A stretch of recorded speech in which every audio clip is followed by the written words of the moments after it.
Alrighty, so it is time to glue up Defiant's neck. And here we have the raw materials for that. We've got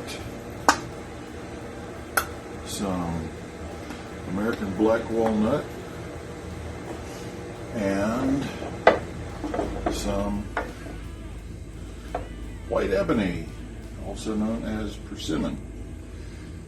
Now, in laying this up, I want to make sure that I have the grain in the wood going in opposite directions. You can see that in its natural state it's kind of flexing away from each other. That's not necessarily bad as long as the pieces flex pretty evenly. I have put the piece of walnut with the straightest grain in the center, and that will sort of be an index. The persimmon wood is incredibly straight grained and not very flexible. It just doesn't want to bend. I think I can trust that to stay put pretty well, but I do want to put the two pieces opposite each other. They were on the tree in this position. Yep, they were cut apart, as you can see from the angle there. They were cut apart from that, and so I'm going to flip one and flip it again so that we have exactly opposite grain direction. That won't let the neck favor one stave over another. So with that said, I chose the outside pieces more for their figure and looks than anything. This piece of walnut has some nice figure there and some nice figure there. So I'll put that on the outside. Yep, there is a wormhole right there.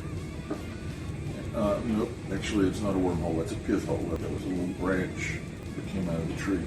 I don't think it will be a big deal because we can fill that. And as I said before, guitars are half glue anyway. A little bit of glue in the neck's not going to hurt anything. I mean, there's going to be 3 ounces of glue in this neck to begin with. So, that. Then this piece of walnut, there's a bigger defect there, sort of a knot, but there's pretty wood surrounding it. So what I'm going to do with that is put that on the bottom, and it will get cut out as I'm shaping the neck. So there we sort of have it. Also, I'm using a jig that I made. I guess this is called a jig. It's a thing that doesn't do much actual work, but just in its static state, it helps me to do what I do. I made this for gluing up cutting boards, and all I do with the cutting boards and with my guitar necks now is slip them under the centerpiece of PVC after they're glued, and that will cinch everything down and we'll have the common plane of these two pieces underneath. Now it doesn't have to be perfect because I know this is going to get jointed and flattened and carved and shaped anyway. Basically, as long as these pieces of wood are together, they'll be okay. We got to make sure they stay together. And that being said, I'm using Titebond 3 glue on this. It may not have any real advantages over Titebond 2, but it is waterproof, and I kind of like that idea with an instrument that could be pretty sensitive to moisture. Another thing I'm using that I highly recommend is a Teflon paintbrush to spread my glue with. You can see on my jig here the remains of some glue that was on this Teflon brush. Nothing sticks to Teflon.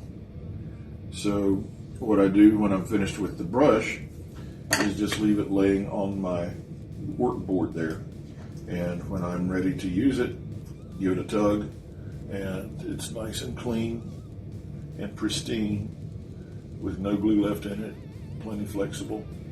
And so that's worked great for a long time for me. So here we go, and I hope that William will speed this up because it's about to get really boring if he doesn't.